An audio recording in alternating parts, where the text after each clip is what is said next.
The Devil's Gentle Hands, Chapter 1.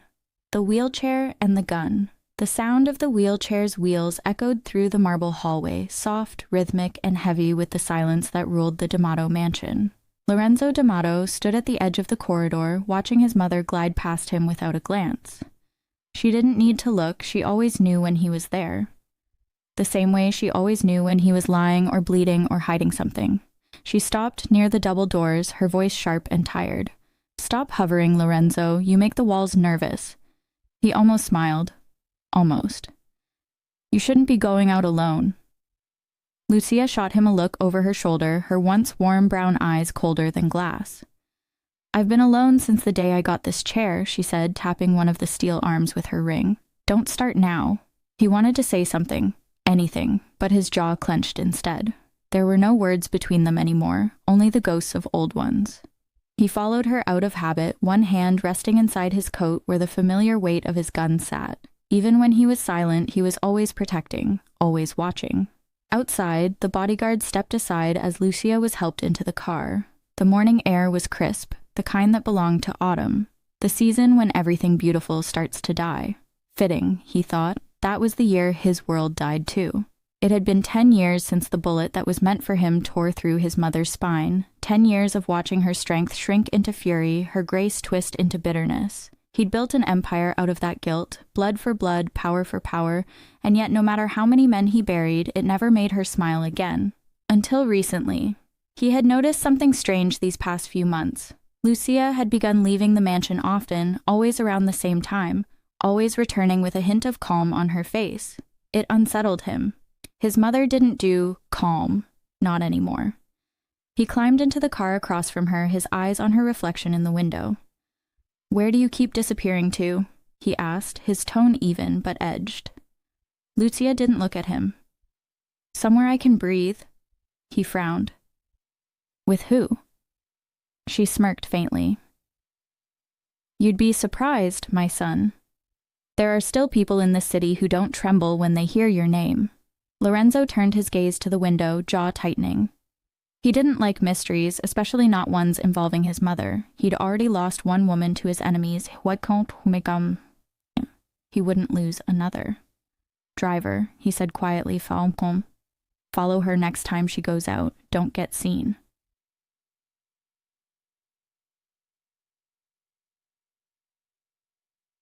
The next afternoon, he sat in his office overlooking the city. From that height, the streets looked small, harmless, like toys, but he knew better. Every building had a price, every man had a weakness, every piece was borrowed time. His phone buzzed. The driver's name flashed on the screen. "Talk," Lorenzo said. "She's at a small place downtown, a restaurant, name's Café Mirabella. She's been there every day this week."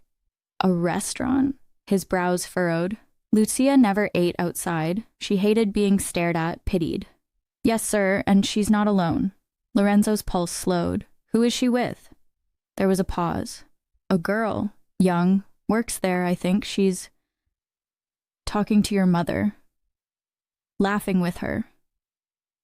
Laughing. The word felt foreign. He hadn't heard that sound from his mother in years. "Keep eyes on them," he said, ending the call.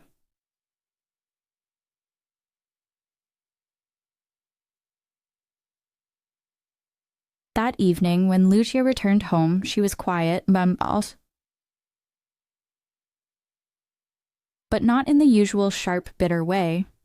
There was softness in the edges of her silence, like peace had brushed past her and left a trace behind. Lorenzo waited until she went to her room before he walked to the window, looking down at the city lights. He'd built all this for her. Every deal, every scar, every grave, all of it to make her safe, to give her comfort.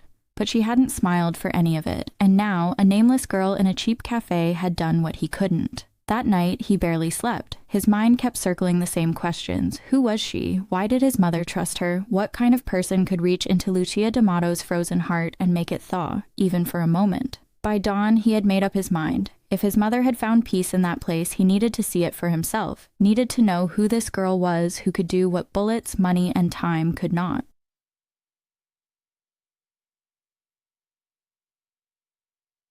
The next day, the door of Café Mirabella swung open, the chatter dimmed, the clink of cups froze mid-air. Lorenzo D'Amato stepped inside in his black tailored coat, his presence filling the small café like smoke.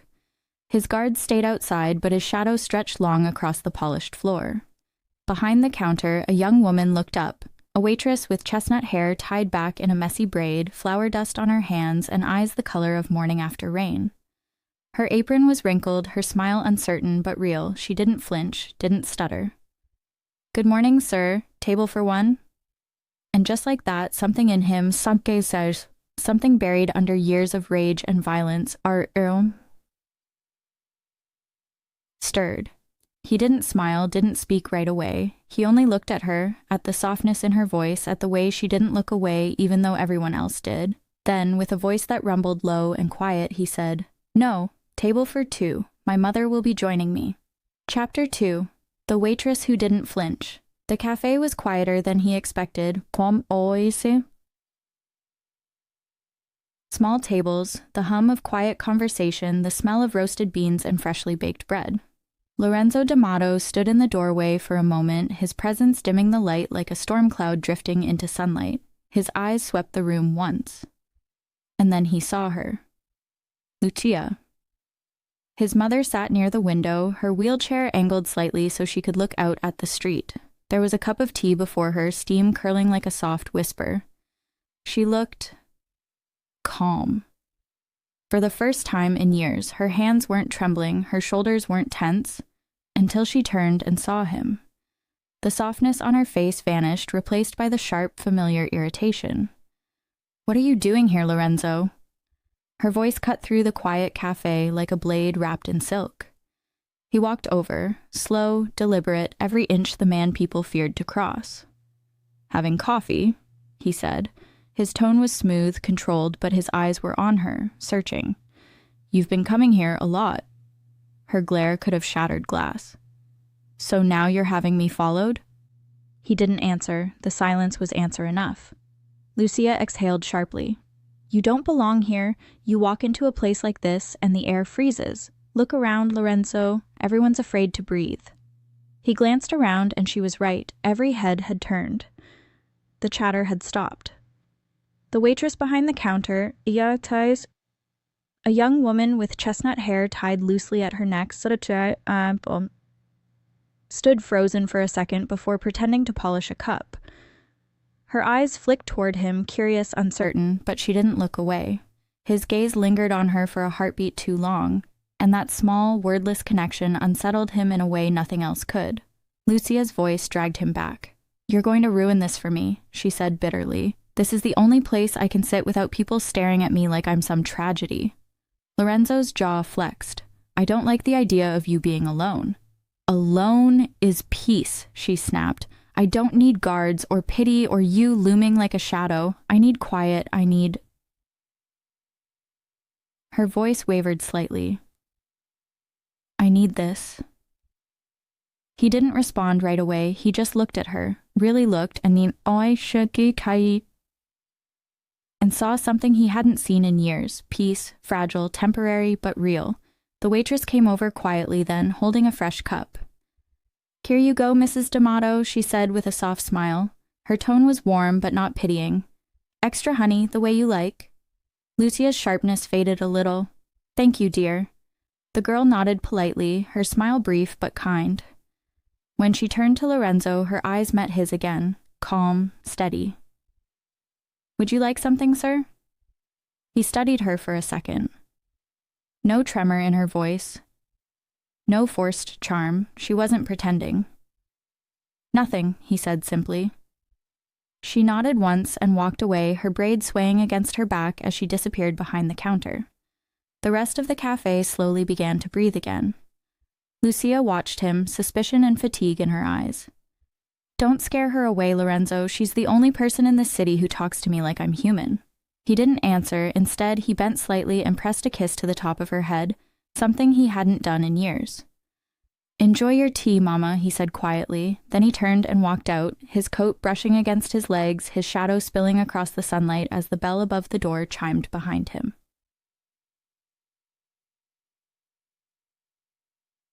That night, he couldn't stop thinking about the look on her face, his mother's peace, that rare smile, and behind it, the image of the waitress, soft eyes, unafraid. He'd seen hundreds of faces in his life, desperate, deceitful, dangerous, but never one that looked at him like that. No calculation, no fear, just quiet acknowledgement. It bothered him. The next day, Lorenzo found himself driving past the same street. By habit, he told himself. Coincidence. He parked across from Café Mirabella and sat for a moment, watching through the window. Lucia was there again, the same table by the glass. The same waitress beside her, laughing softly as she spoke. Lucia was smiling. Actually smiling. He leaned back in his seat, watching the two of them. His mother had pushed away everyone, friends, family, even him, but not this girl. There was something about her, something genuine, and for the first time in a long time, Lorenzo D'Amato felt curiosity. Not about business, not about enemies or profit, but about a girl who could make his mother forget her pain. He stayed until the cafe lights dimmed and Lucia was helped into her car. Then, as the waitress turned to lock the door, her eyes caught his through the glass. She didn't flinch, she just looked back, calm, steady, like she already knew who he was and it didn't matter. And that was how it began. Chapter 3, Eyes That Don't Fear. The next morning came with rain, not the kind that storms, but the kind that lingers, soft, quiet, patient. It painted the city in silver and gray, blurring edges, hiding faces. Lorenzo D'Amato sat behind the wheel of his car, the windshield wipers slicing through the drizzle. Across the street, Café Mirabella glowed like a lantern against the gloom. Through the window, he saw her, Emilia. Her hair was pulled back today, a few strands loose around her face as she wiped down tables before opening. She hummed softly, something old, something that didn't belong in a city like this. He could see his mother's reflection too, already sitting by the window, smiling faintly at whatever Emilia was saying. That was enough.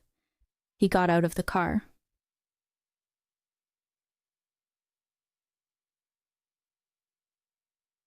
The bell above the cafe door chimed when he entered. The air was warm, thick with the smell of espresso and cinnamon. Emilia looked up instantly, and though surprise flickered in her eyes for just a second, she smiled. "Good morning, sir." Her voice carried the same quiet steadiness he remembered. "You're back." "I am," Lorenzo said simply. He removed his gloves and coat, his movements deliberate. His presence filled the small cafe, drawing eyes again. But Emilia didn't seem to notice the tension. She glanced at his mother. "Mrs. D'Amato's usual?" He nodded. "And a black coffee for me." Emilia turned to make the order. Lorenzo watched her from his seat across from Lucia, his eyes tracing the way she moved. Efficient but unhurried, like every motion had purpose. She wasn't trying to impress anyone. She wasn't pretending not to notice him. She was just real. Lucia sipped her tea, pretending not to notice her son's distraction.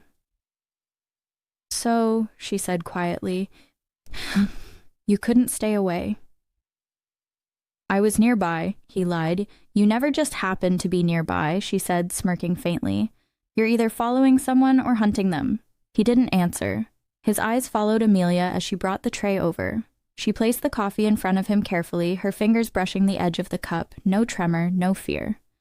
"Thank you," he said. You're welcome," softly. "She's not afraid of you." "Not yet," he murmured. "That she won't be. That's what I like about her." Lorenzo leaned back, studying the girl. There was something magnetic about the way she existed in her own world, soft but unshaken, fragile but unbreakable. He'd seen men twice her size crumble under his stare, but she met his eyes with calm curiosity, and he couldn't decide if that was foolish or brave. When his mother left an hour later, he didn't follow her out immediately. He stayed behind, lingering over his half-finished coffee, pretending to check messages. The truth was simpler. He wasn't ready to leave. Emilia approached his table, holding a cloth. "You can stay as long as you like," she said, reading him too easily. "But we'll close in half an hour." He glanced up at her. "You run the place?" "Not really. Just work here since I was 16. The owner's like family." Family, he repeated, tasting the word. Must be nice. She smiled faintly, but it didn't reach her eyes. Sometimes.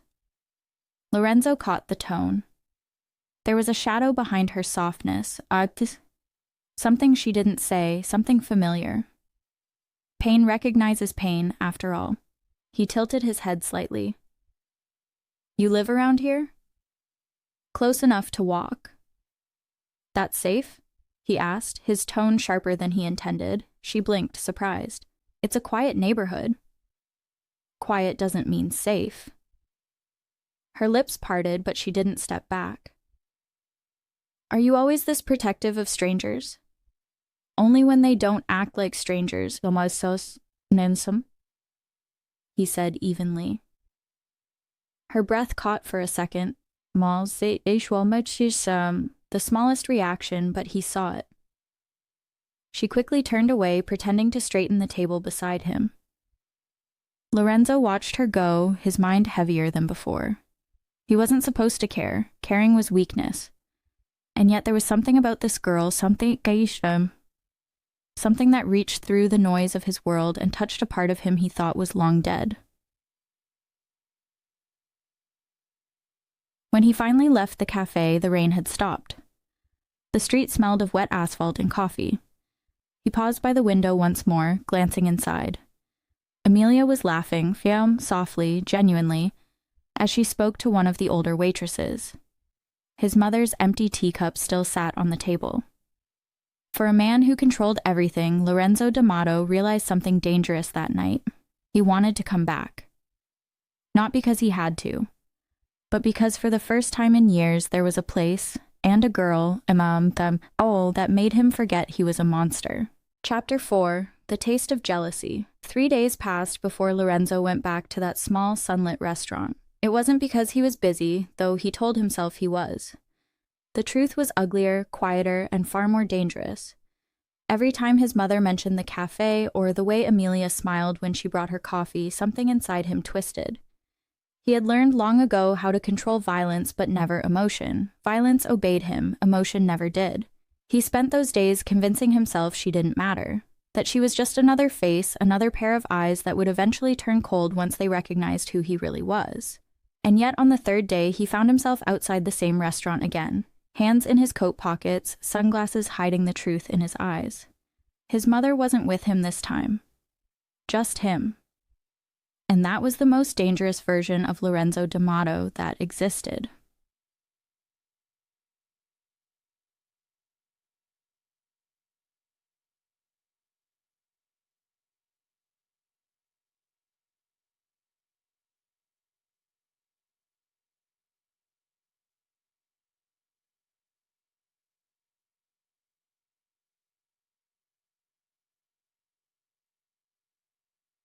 The bell above the cafe door chimed softly when he entered. The world inside hadn't changed. The faint smell of cinnamon, the low murmur of old jazz music, the warmth that clung to the air. But Emilia was there, moving from table to table with that same quiet grace, that same gentle smile that had somehow made his mother laugh for the first time in years.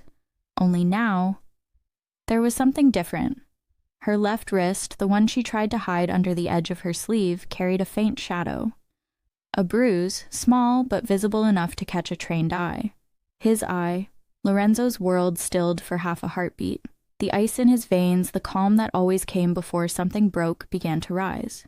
He walked to his usual table, his mother's usual table, and sat down without a word. His presence shifted the air immediately. A couple at the corner whispered. The barista behind the counter froze halfway through wiping a glass. But Emilia, she simply looked up and smiled.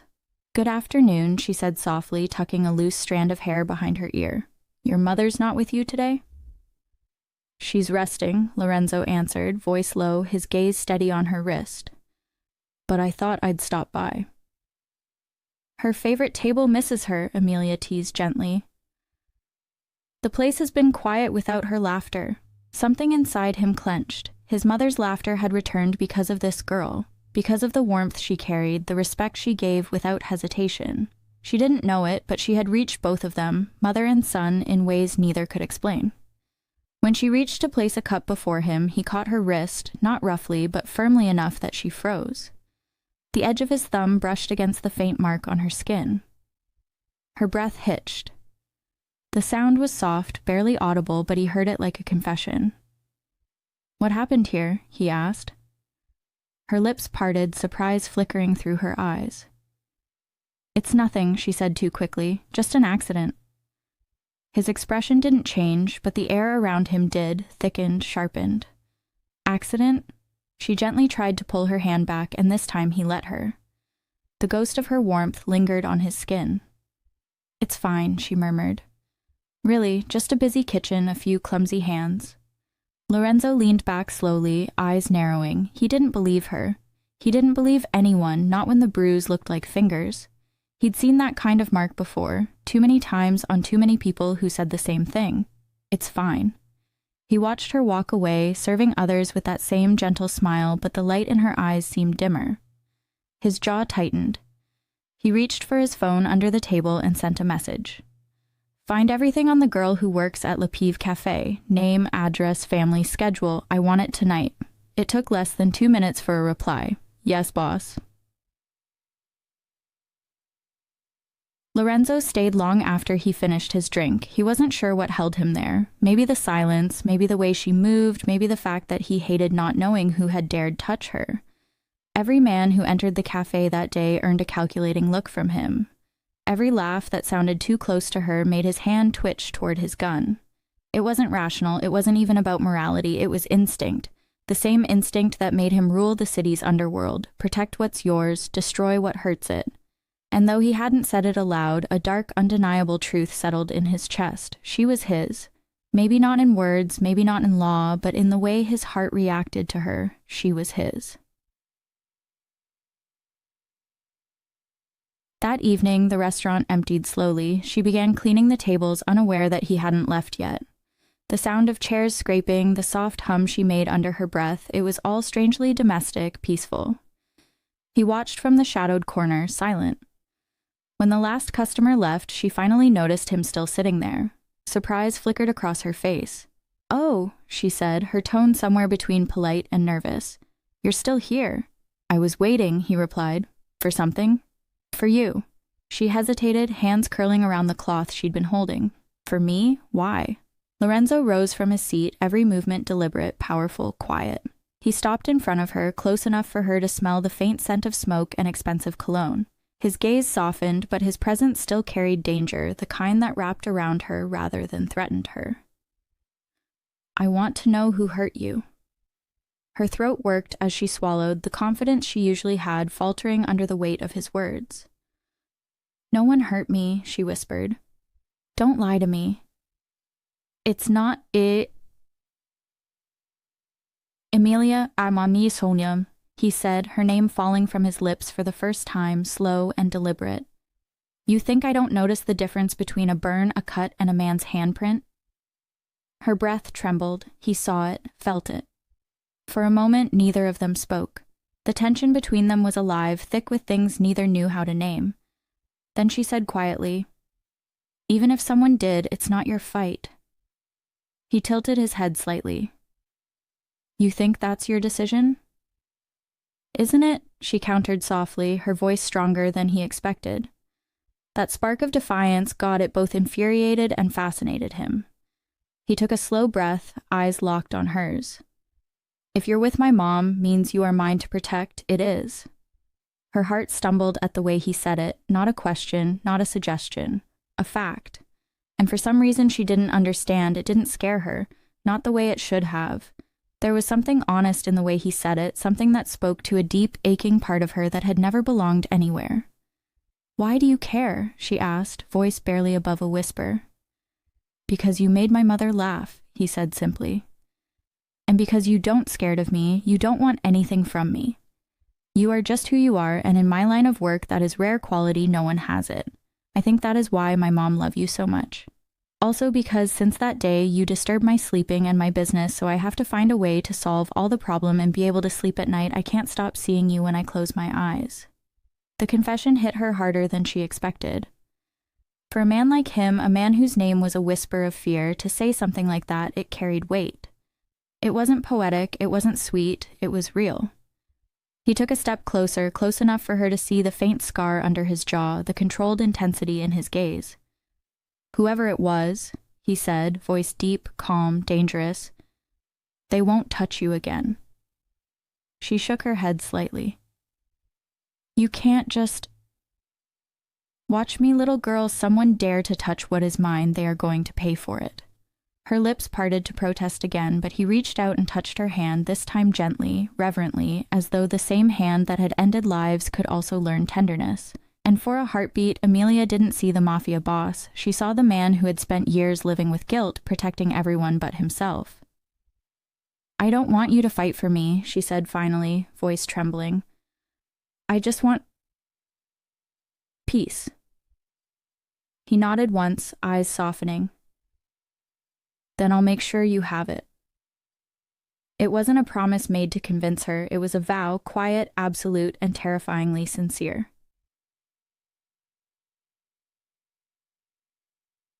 That night, when his men brought the report to him, names, faces, and one particular man who had been seen grabbing Emilia's wrist at the café 2 nights ago, her boss and kind of adopted father, the bring her from the orphanage as adopt, but in fact to help them with coffee without paying her. And now that she is in her 20s, still get the lowest salary. Lorenzo didn't hesitate, he didn't smile, he didn't shout, he just said, "Find him." And when the man was found, no one in the crew dared to ask what their boss wanted done. The silence that followed was answer enough.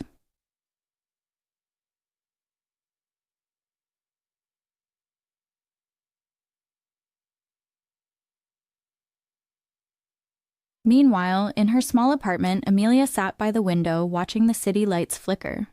For reasons she couldn't explain, she felt safe for the first time in years.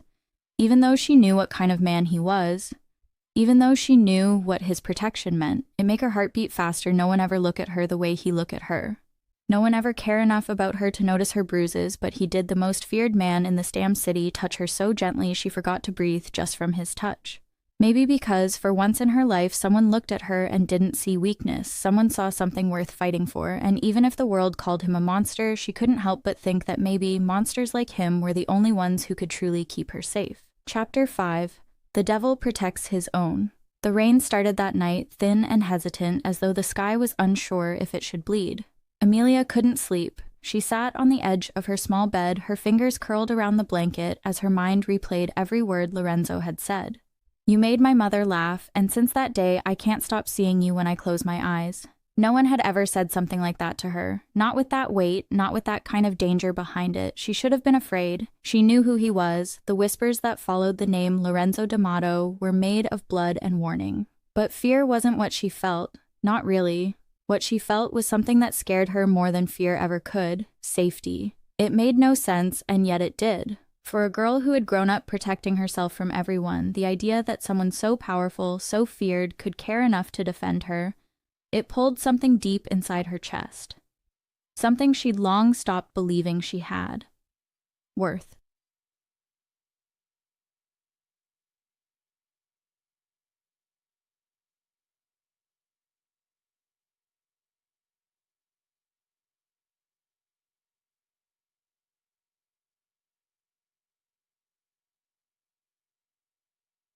Across the city, Lorenzo stood in the rain, coat collar turned up, eyes fixed on the warehouse where his men waited. He didn't look at the body being dragged out. He didn't need to. The man's name was Marco Lissani, a dirty piece of shit who'd thought he could put his hands where they didn't belong. Now his hands would never touch anyone again. Lorenzo didn't watch the ending. He didn't need to. His word had been enough. He simply lit a cigarette, the flame trembling against the drizzle, and said quietly, "Make sure she never finds out. She doesn't need to see the kind of man I become for her."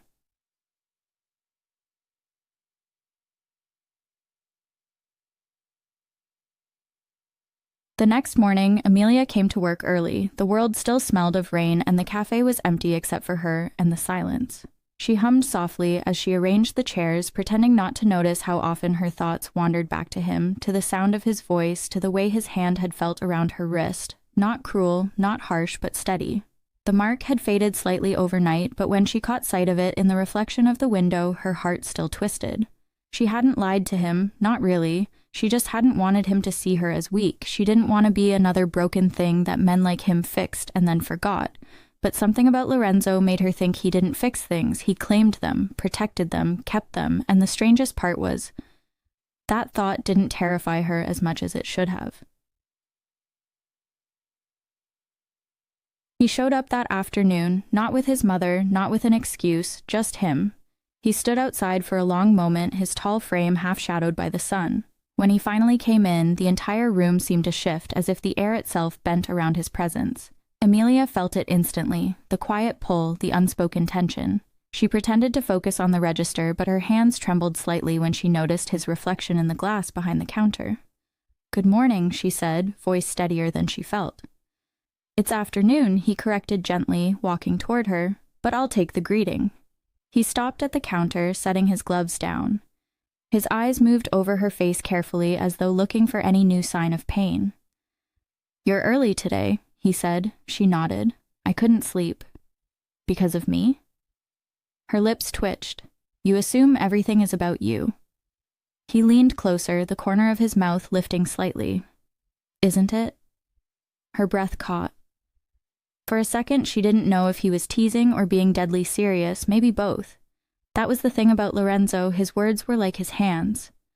Strong, deliberate, and capable of both tenderness and destruction.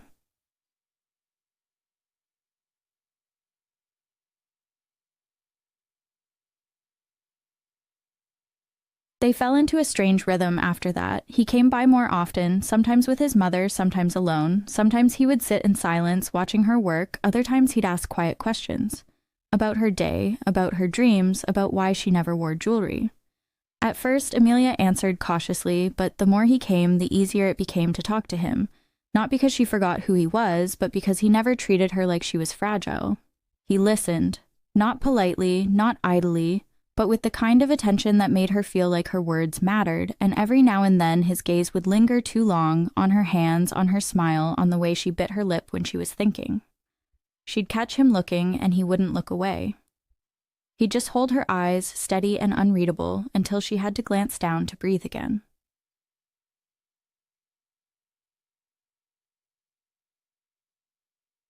One evening, as the sun slipped below the horizon, she found him waiting outside after closing. "You shouldn't walk home alone," he said simply. "I've done it for years." "Not anymore." There was no threat in his tone, just a quiet certainty. She wanted to argue, but when she looked up at him, at the way the streetlight caught the scar near his temple, at the unguarded worry in his eyes, she couldn't. So she walked beside him. They didn't speak much, just the sound of their footsteps on wet pavement, but she could feel the warmth radiating from him, the silent promise that nothing would happen to her as long as he was there. Halfway to her apartment, she asked, "Why do you do this? You barely know me." "I know enough." "What does that mean?" He stopped, turning to face her. The night hummed softly around them, cars in the distance, the faint scent of rain and smoke. "It means I know the world," he said quietly. "And I know how cruel it can be to someone like you." "Someone like me?" she echoed. "Kind, trusting. The world doesn't deserve people like you, Emilia." Her chest tightened. "And you do?" He looked at her for a long moment and then said without hesitation, "I don't deserve you, but I'll keep you safe from the ones who would ruin you." The words settled in her like a secret she didn't know how to carry. She looked away, trying to hide the way her throat burned. "You can't protect everyone." "No, just the ones that matter."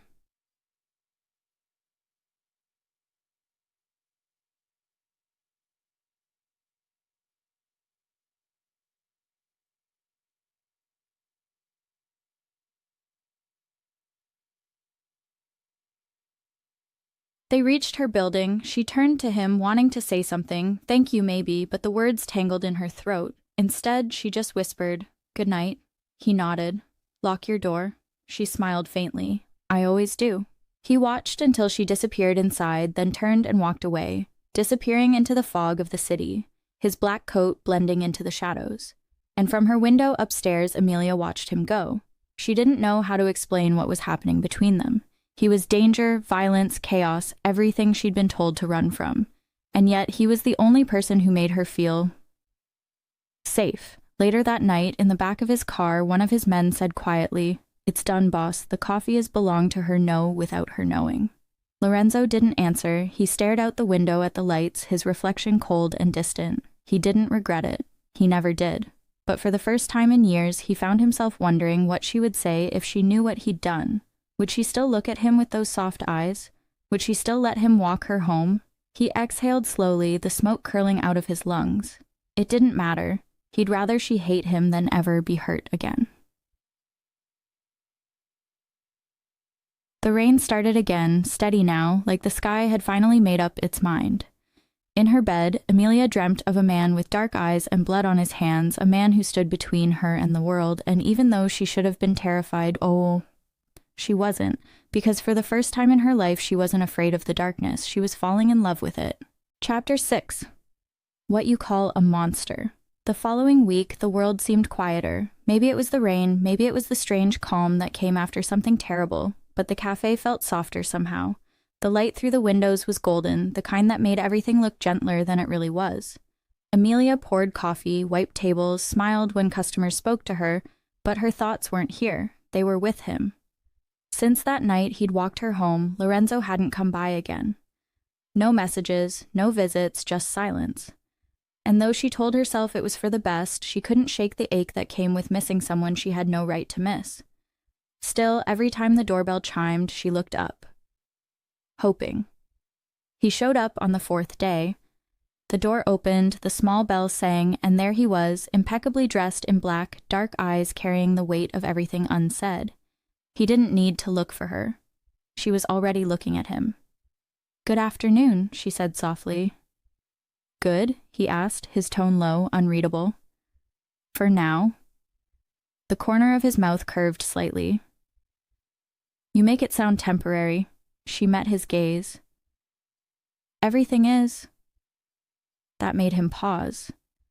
Something flickered in his expression, a quiet respect or maybe a recognition of the same truth he carried in himself. When she brought his drink, he noticed the bruise was gone. Her wrist looked delicate again, the skin pale and unmarked, but the image of it, the faded shadow of pain, had never left his mind.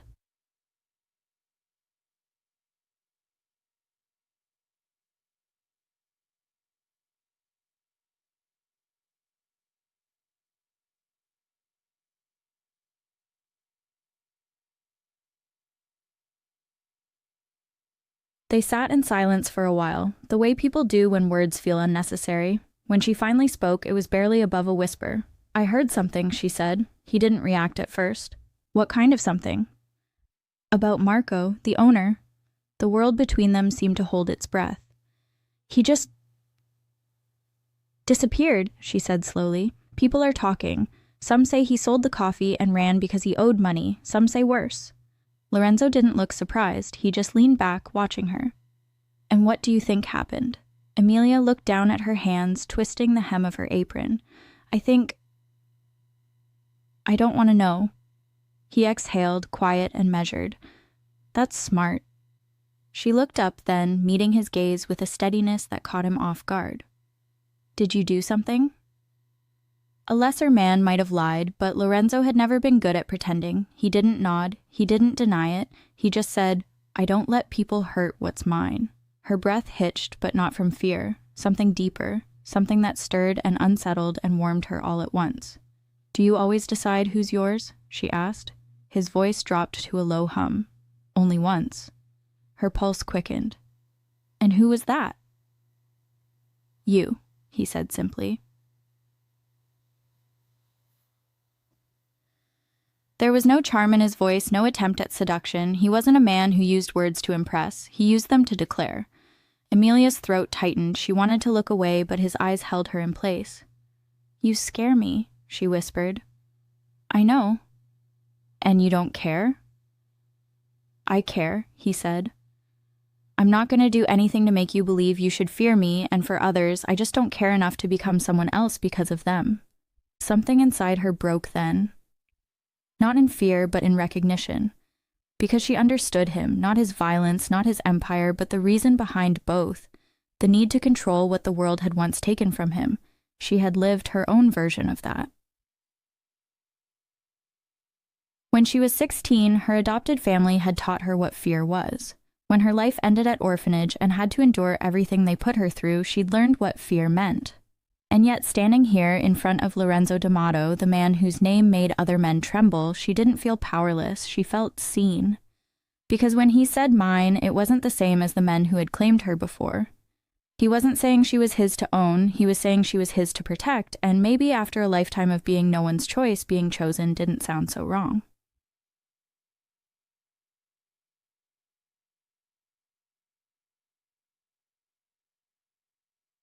He watched her, silently reading everything that flickered across her face. Finally, he said softly, "You're not afraid of me."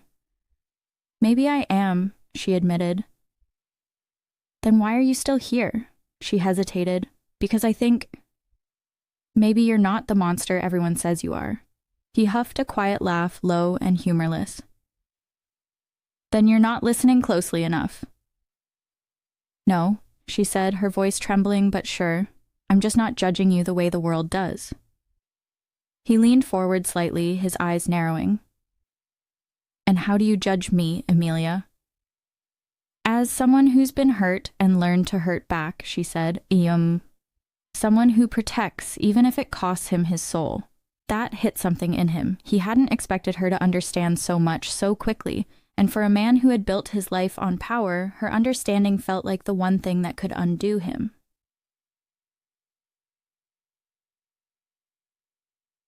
The silence stretched between them again, heavy with meaning. Then, quietly, she asked, "Did it make you feel better?"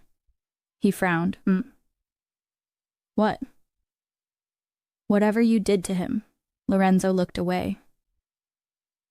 "No." "Then why do it?"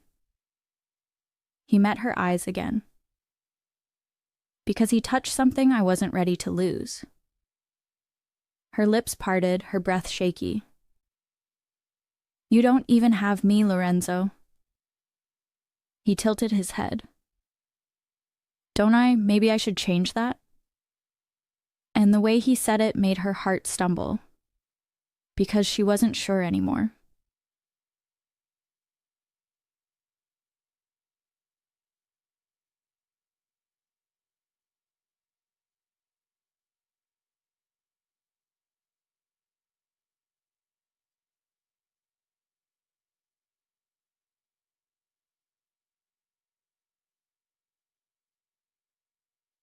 When she went home that night, she couldn't stop thinking about him, the look in his eyes, the quiet certainty in his voice, the strange safety she felt in his darkness. She should have been disgusted, she should have been terrified. But instead she sat by her window, rain tapping softly against the glass, and whispered to herself, "He's not a monster, because monsters destroyed, and Lorenzo protected." In another part of the city, Lorenzo sat in his office, the night spilling through the windows like ink. He poured himself a drink, but the whiskey burned less than her words had. "You're not the monster everyone says you are." He wanted to believe her, but he'd seen his reflection too many times, blood on his hands, rage in his eyes, to know better. Still, as he sat there staring into the quiet, he found himself imagining her face, the softness in her voice, the way she looked at him like she could see the man beneath the ruin. And for the first time in years, the silence didn't feel like a punishment. It felt like peace. Chapter 7. The War and the Woman. The world was not kind enough to let peace last. 2 days after Lorenzo's visit to the café, the first sign came. A black car parked across the street, windows tinted, engine off, sitting too long to be coincidence. Emilia didn't notice it at first. She was busy refilling cups, laughing with an old couple, the morning sun spilling through the glass. But Lorenzo did.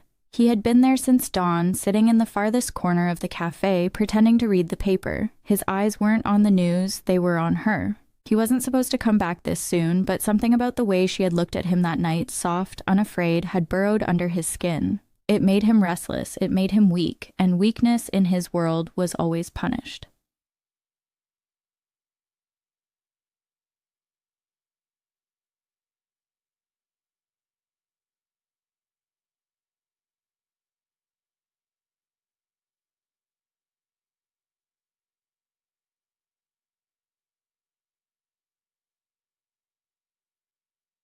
The moment he saw the car, his instincts sharpened. He took out his phone, typing a short message. "Check the block, now." Within minutes, 2 of his men arrived, blending into the street crowd. Their eyes met his through the window, subtle, practiced. One nodded once, confirmation, not his men, not safe. He stood up slowly. Emilia noticed. Leaving already? She asked, her tone lighter than her eyes. For a minute, he said. Don't go anywhere. I work here, Lorenzo, she said with a soft smile. I'm serious. So am I. Something about the way she said it made his chest tighten. He wanted to tell her what was happening. He wanted to protect her without frightening her, but words never came easily to him, not the right ones. So he left instead. Outside, the air was thick and heavy. The car's door opened before he even reached it. 2 men stepped out. One he recognized immediately, Rico Valente. The Valente family had been circling for months looking for a way to pull at the D'Amato empire. They never dared to strike directly, until now. Didn't expect to see you here, Lorenzo, Rico said, voice smooth but eyes sharp. You're following me, Lorenzo replied flatly. Just sightseeing. Cute little café, nice company you keep. Lorenzo's jaw tightened. Stay away from her, Rico smirked. Who, the barista, didn't take you for sentimental? Lorenzo's silence was an answer in itself. Rico's grin widened. Careful, old friend. The moment you start caring about something, that's when people like me take it away. Lorenzo stepped closer, his voice lowering into a threat that could cut through bone. Try, and you won't live long enough to regret it. For a moment, neither moved. The world around them held its breath. Then Rico laughed, raised his hands in mock surrender, and walked away. But Lorenzo knew this wasn't over. It was only beginning. That evening, the storm broke. He went back to the cafe when it was nearly closing time. Emilia was wiping the counters, her hair pulled back, music humming softly through the quiet. When she looked up and saw him, her smile came easily, until she saw his expression. What happened? She asked immediately. Nothing you need to worry about. That means it's something I should worry about. He wanted to argue, but her tone left no room for lies. He sighed and leaned against the counter, the weight of the day pressing against his shoulders. There's someone watching you, he said finally. Her heart stilled. Me? Because of me. She looked at him for a long moment and then quietly set the cloth down. I knew there'd be a price, she whispered. He frowned. For what? For letting you in. That hurt more than he expected. He wanted to tell her to walk away, to forget him before his world swallowed her whole, but when he looked at her, he knew he couldn't. She was the only light left in the darkness he'd built, and he was selfish enough to want to keep it. That night, she didn't go straight home. Lorenzo insisted on driving her. The city lights blurred outside the window as they drove in silence. She sat close to the door, arms wrapped around herself, eyes distant. You think they'll hurt me? She asked suddenly. No, he said too quickly. Because you won't let them? He nodded once. She turned to face him. And if protecting me means killing again, will you still do it? He didn't answer. He didn't have to. Her voice softened. Then maybe I should be afraid of you. Maybe. He murmured. But I'm not, she said. Her words hit him harder than any bullet. He gripped the wheel tighter, his jaw clenching. You should be. I was afraid of a lot of men in my life, Lorenzo, she whispered, but not the one who looks at me like I matter. He looked at her then, really looked, and the way her eyes met his, steady and full of quiet courage, broke something inside him. He reached for her hand. She didn't pull away.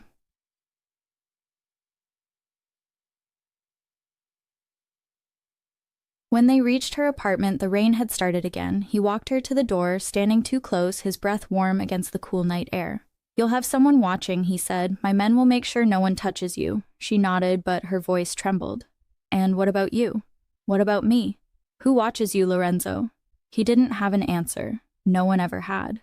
She reached up then, brushing her fingers against his cheek, light, almost hesitant. He caught her hand before she could pull it back and pressed it against his face. Her heart raced. You're bleeding, she whispered, seeing the faint line along his jaw.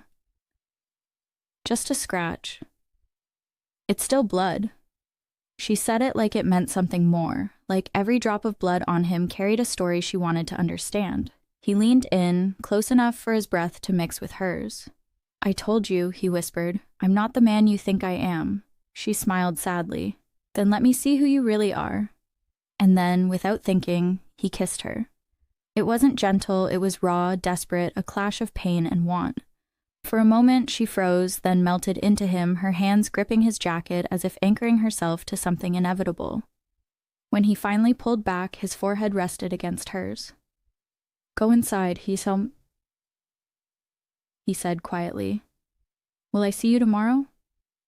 He hesitated. "If I can." "Then stay alive." "You am not the alive," she whispered.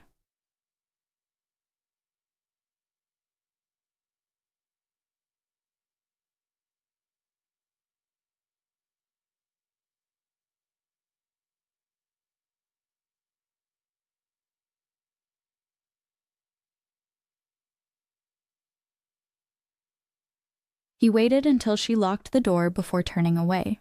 The streetlight flickered, reflecting in the puddles. Across the road, a car engine started again, the same one from that morning. Lorenzo's expression hardened. War was coming. And this time, it wasn't just his empire on the line, it was her. Chapter 8, Fire Beneath the Calm. The morning after the kiss, the café was quiet again.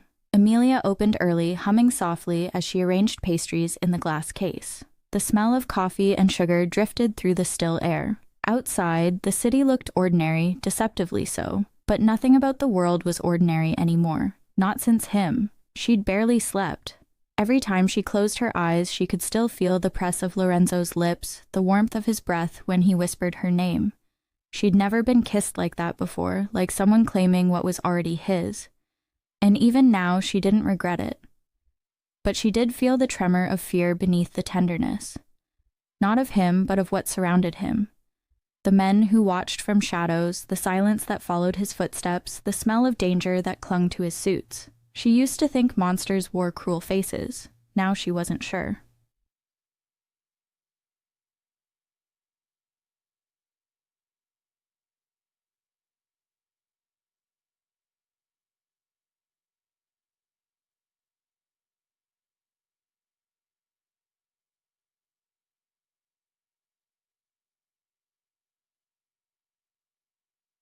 By noon, the cafe began to fill, regulars, students, workers, life pretending to be normal. She was wiping down a table when she noticed it, a dark envelope on the counter. No one had seen who left it, no name, no markings. Inside, just a single photograph. Her breath caught. It was her, leaving the cafe last night. Lorenzo, a few steps behind. Below the photo, written in neat handwriting. "You chose the wrong man to trust." Her hands shook. For a second, the world around her blurred. Then the bell above the door rang. Lorenzo walked in. She looked up sharply, the letter still in her trembling hand. He saw her face before he saw the note, and that was enough. What happened? His voice was low, deadly calm. She didn't speak, she just handed him the envelope. The moment his eyes met the photo, a change came over him. The mask of civility, the polished businessman's calm, it all vanished. His jaw locked, his eyes darkened. He folded the photo once, slid it into his jacket pocket, and said quietly, "Go upstairs, now." "Lorenzo." "Emilia." His tone was soft, but left no room for argument. "Please."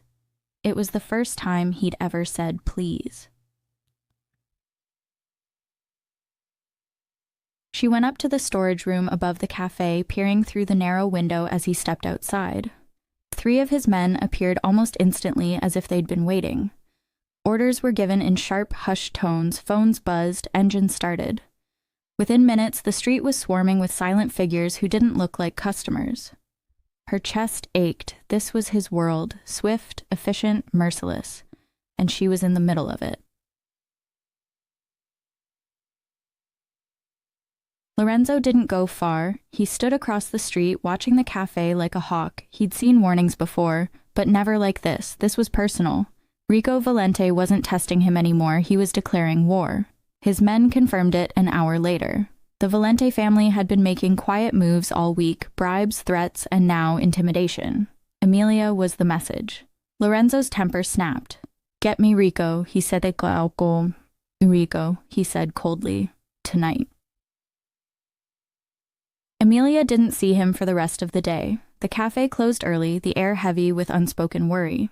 When she finally returned home, there were 2 unfamiliar cars parked near her building. Men she didn't know stood by the stairwell, pretending not to watch her. She locked the door, double-checked the windows, and tried to breathe, but her chest wouldn't loosen, and when her phone buzzed, she jumped.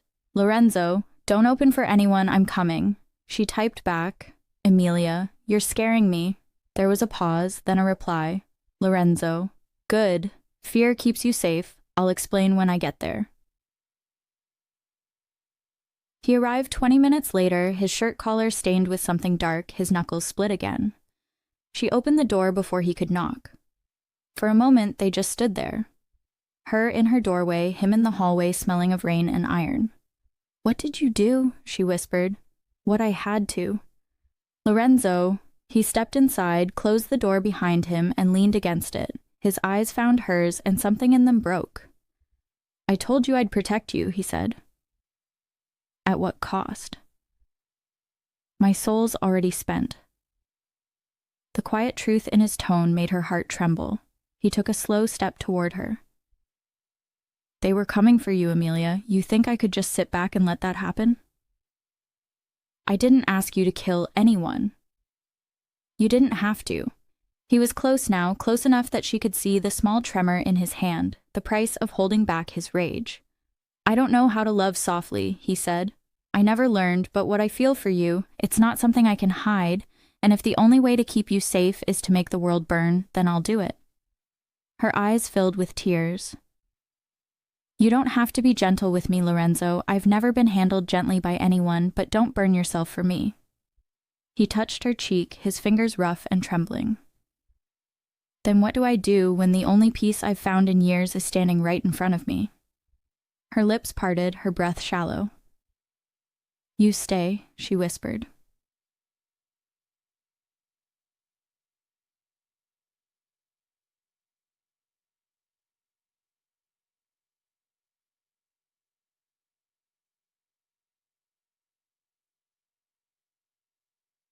He kissed her again. This time it wasn't desperate, it was slow, deliberate, claiming and surrender all at once.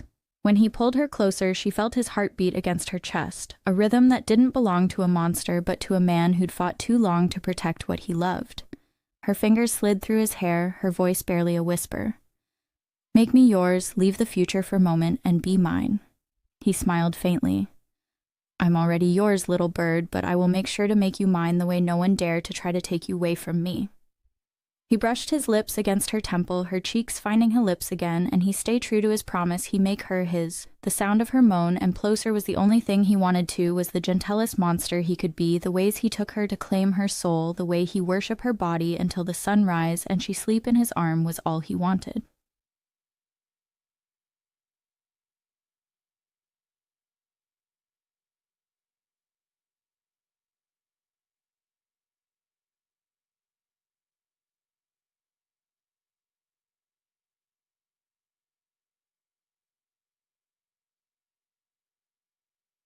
Outside, thunder cracked. The storm had finally come. By dawn, the news would spread. 3 Valente men found dead on the docks and a truce broken beyond repair. The city would bleed again. But inside her small apartment, where the world's noise couldn't reach, Emilia fell asleep in his arms, her hand resting over his heart. For the first time in years, Lorenzo didn't dream of blood. He dreamed of her. Chapter 9. The Devil's Gentle Hands. The war was over, but peace didn't come easily. It never did in his world. The night was heavy with smoke and gunfire. Lorenzo's men had taken the docks, the Valentes were scattered, and the blood that soaked his shirt wasn't theirs, it was his. He'd taken a bullet for her, and somehow it didn't even feel like pain. It felt like purpose. When Emilia saw him stumble through the mansion doors, his arm around his man's shoulder, her scream tore through the silence. Lorenzo! She ran toward him, eyes wide with terror, pressing her hands against the blood on his side.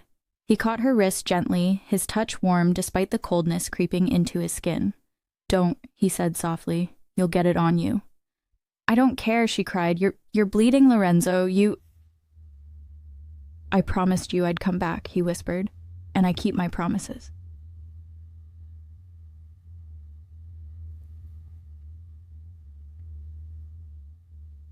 He spent 3 days recovering at home. Lucia refused to leave his side at first, cursing him in Italian under her breath, her trembling hands stroking his hair like she had when he was a boy. But when Emilia came in, silent, carrying a tray of soup, his mother's anger faded. Lucia looked at her, then at her son, and for the first time in years, her eyes softened. He'll live, she said simply. Because of you. Emilia didn't answer. She just sat beside his bed, watching the steady rise and fall of his chest.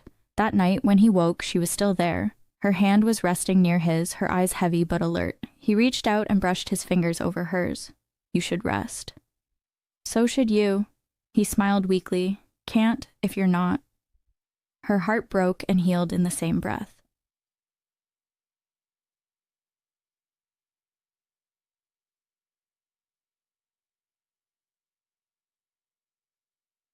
When he was strong enough to stand, he took her outside, to the terrace where the roses his mother loved still bloomed in the cold. He leaned against the railing, still pale, the bandages peeking from under his shirt. She stood beside him, watching the city stretch beneath them, golden under the morning sun. You know, he said quietly, I used to look down at that skyline and see enemies everywhere. Now all I see is you. She turned to him, the sunlight touching her hair. I don't belong to this world, Lorenzo. He nodded slowly. I know. And you can't leave it. I can't, he admitted, but I can make a place in it that belongs to you. She frowned softly. What do you mean?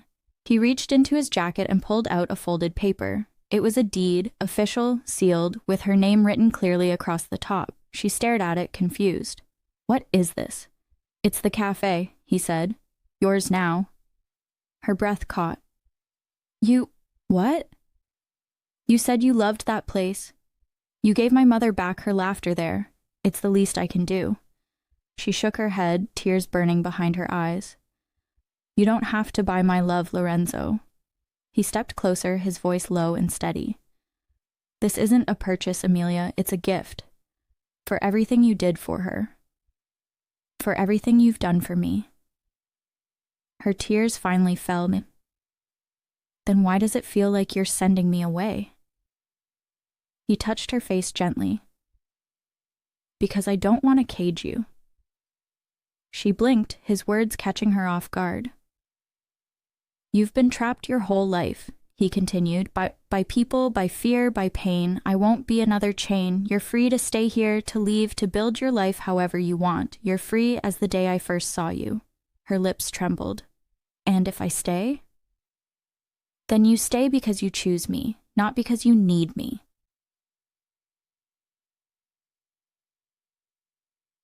That night, she walked through the halls of his home, the marble, the gold, the portraits of a legacy built in blood, and found Lucia sitting by the fireplace. The older woman looked up, a rare smile touching her face. He told me what he did, Lucia said. He's finally learned to give instead of take. Emilia sat beside her quietly. He wants me to have the café. Then have it. I don't know if I can run it alone.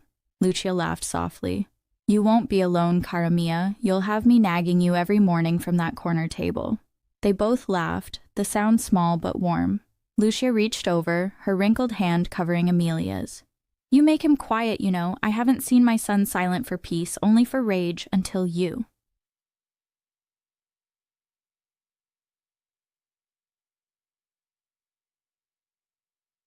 Later, Emilia found Lorenzo standing by the balcony again, a glass of whiskey in his hand. The city lights flickered below like dying stars.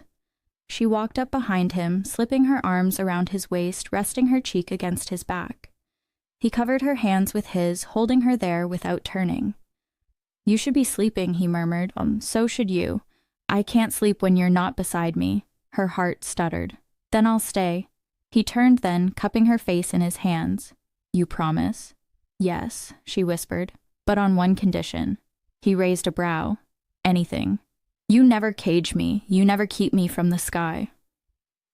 He smiled, a real soft smile that she'd never seen before. Then I'll build you a home with no doors, he said. Only windows to the world. She laughed quietly, her forehead pressing to his.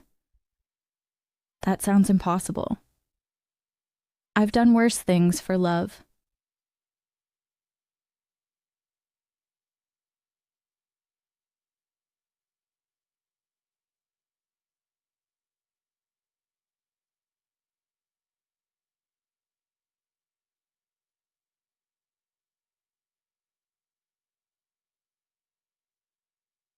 When dawn came, the city outside was still broken, still dangerous, but for the first time, it didn't matter. Lucia sat on the terrace with her tea, the sunlight on her face. From below, she could hear the soft laughter of Emilia and Lorenzo in the kitchen. For a woman who had lost her legs, her freedom, and her faith in happiness, that sound was everything she'd prayed for. She looked up at the sky and whispered, Finally, my boy found his peace.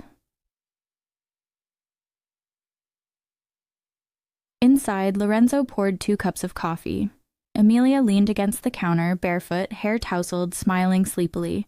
He handed her the cup, and she took it, noticing the small engraving on the side of the mug, E. Romano Café. Her eyes lifted to his. You even named it after me? He shrugged lightly. I told you, it's yours. You really mean it? Every letter. She set the cup down and reached for his hand. Then I'll run it, but not because you gave it to me, because we built it. He smiled, brushing his thumb across her knuckles. You make everything sound simple. Maybe it is, she whispered. You protect the world, I make the coffee. We take care of your mother. That's enough, isn't it? He looked at her like she was something sacred. For me, it's everything.